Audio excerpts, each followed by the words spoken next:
Page 51. Doing the feeling work for Larry. Sandra had long been furious at Larry's lack of reactivity without realizing her own part in the circular dance. She failed to recognize that she was so skilled and comfortable at expressing feelings that she was doing the job for the two of them, thus protecting her husband from feeling what he would otherwise feel.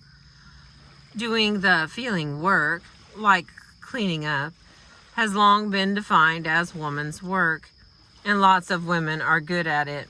As with cleaning up, men will not begin to do their share until women no longer do it for them.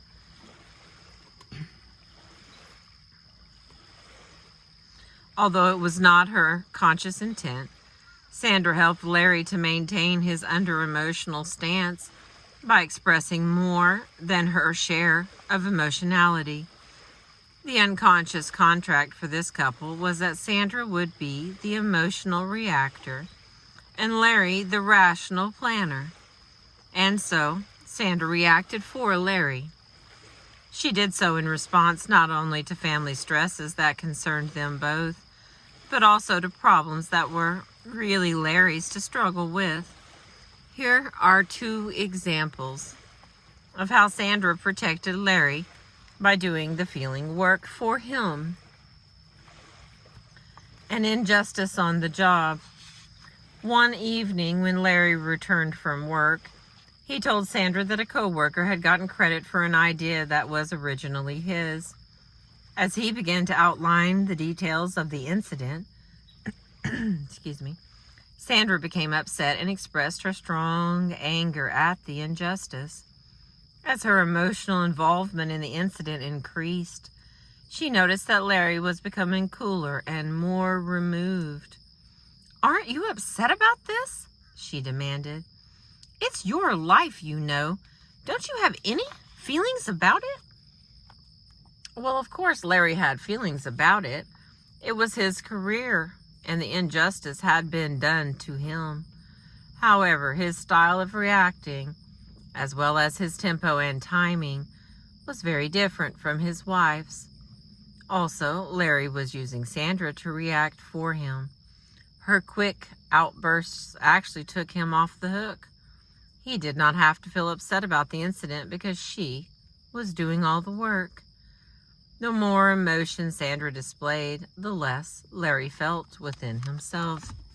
Sandra was consciously angry and frustrated at Larry's apparent lack of feeling about the incident, yet she was unconsciously helping him to maintain his strong, cool, masculine position. By criticizing him for not showing feelings and demonstrating the appropriate degree of distress, she was applying a solution that only reinforced the very problem that she complained of. Sandra could not make Larry react differently. However, she could do something different herself.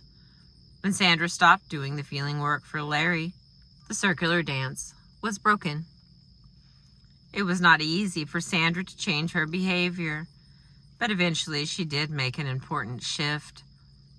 Sometime later, when Larry shared a crisis at work, Sandra listened calmly and quietly. She did not express feelings that appropriately belonged to Larry, nor did she offer solutions to a problem that was not hers. Given sufficient time and space around him, Larry did indeed begin to react to his own problems and struggle with his own dilemma. In fact, he became depressed.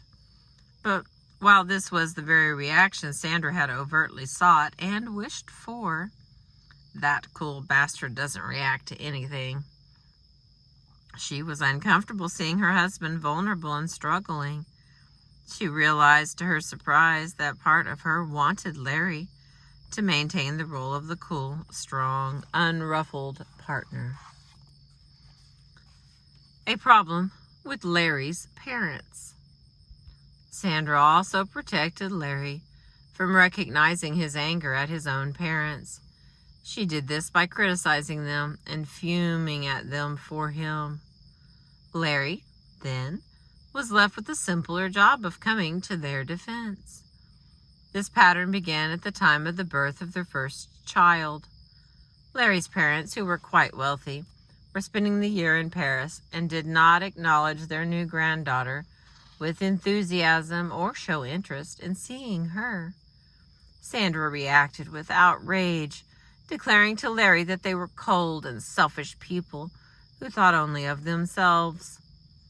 Years later, she spoke heatedly about their neglectful attitude, although always to Larry and never to his parents. What did Larry do? Oh, he made excuses for his parents and found logical reasons for their behavior, which only made Sandra angrier. It was another circular dance in which the behavior of each provoked the other into doing more of the same.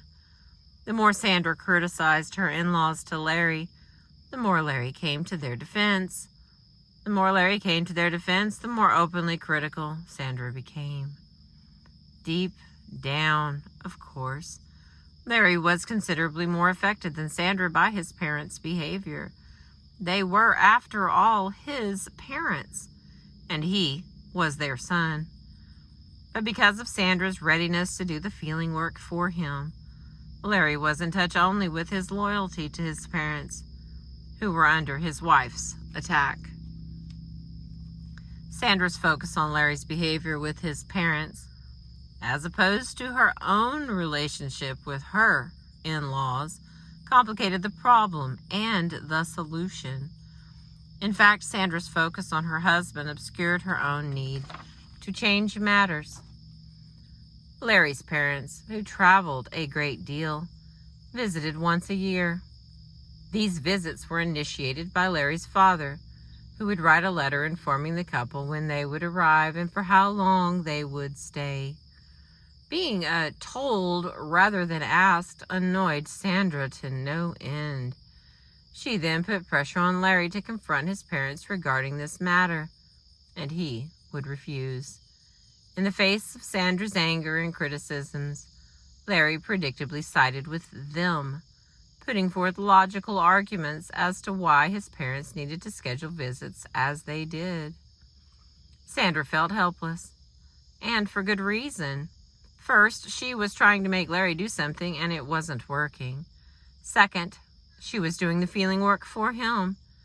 Down the road a bit, Sandra changed both of these patterns. At some point, Sandra recognized that if the behavior of Larry's parents upset her, it was her job to deal with this herself. So she did. In a letter that was neither attacking nor blaming, Sandra explained to her in-laws that it was important to her to be consulted in arranging a mutually agreeable time for their visits.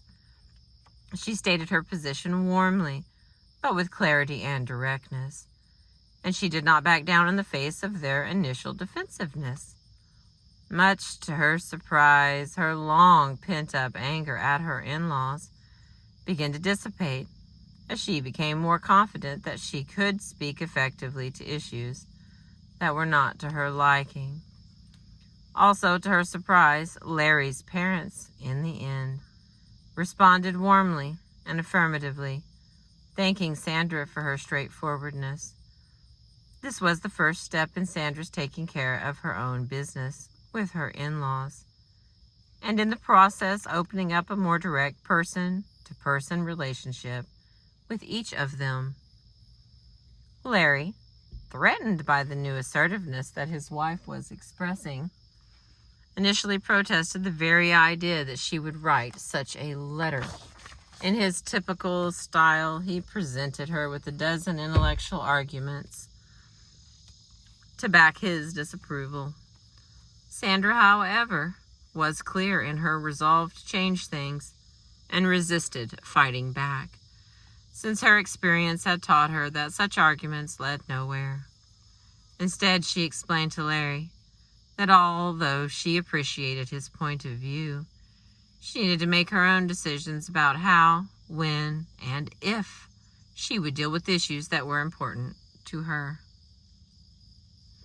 When Larry observed that Sandra was continuing to address issues directly with his parents without criticizing or attacking them, a predictable next step occurred. His own unresolved issues with his mother and father surfaced full force. Sandra was no longer complaining to Larry about his parents, but managing her own business with them. In response to this, Larry began to feel an internal pressure to take care of his own. When a woman vents her anger ineffectively, like Sandra complaining to Larry about his parents, which surely wasn't going to change anything, or expresses it in an over-emotional style, she does not threaten her man. If anything, she helps him to maintain his masculine cool, while she herself is perceived as infantile or irrational. When a woman clarifies the issue and uses her anger to move towards something new and different, then change occurs. If she stops over-functioning for others and starts acting for herself, her under-functioning man is likely to acknowledge and deal with his own anxieties. The blaming game. Sandra and Larry had expended enormous amounts of energy blaming each other for their endless fights. Like many of us, their method of attributing blame was to look for the one who started it. The search for a beginning of a sequence is a common blaming game in couples. Consider, for example, the interaction between a nagging wife and a distant, withdrawing husband. The more he withdraws, the more she nags, and the more she nags, the more he withdraws, and so on. So who is to blame? I know, says one observer of this sequence. She is to blame. First she nags him and gets on his case for all kinds of things, and then the poor guy withdraws. No, says a second observer. You have it all wrong. He is. First he buries himself in his work and ignores his family, and then his wife goes after him. This is the one who started it game. The search for a beginning of a sequence, where the aim is to proclaim which person is to blame for the behavior of both. But we know that this interaction is really a circular dance in which the behavior of one partner maintains and provokes the behavior of the other. The circular dance has no beginning and no end. In the final analysis, it matters little who started it. The question of greater significance is, how do we break out of it? A good way to make this break is to recognize the part we play in maintaining and provoking the other person's behavior. Even if we are convinced that the other person is 97% to blame, we are still in control of changing our own 3%. So the central question becomes, how can I change my steps in this circular dance? This is not to say that we don't have good reason to be furious with the other person, nor is it to say that our current sex roles and gender arrangements, which breed these sorts of dances, are not at fault. They are. Rather, it is simply to say that we don't have the power to change another person who does not want to change, and our attempts to do so may actually protect him or her from change. This is the paradox of the circular dance in which we all participate. Emotional pursuer and emotional distancer, a very old dance. That's the next part on on page 57. I appreciate you listening. Thank you.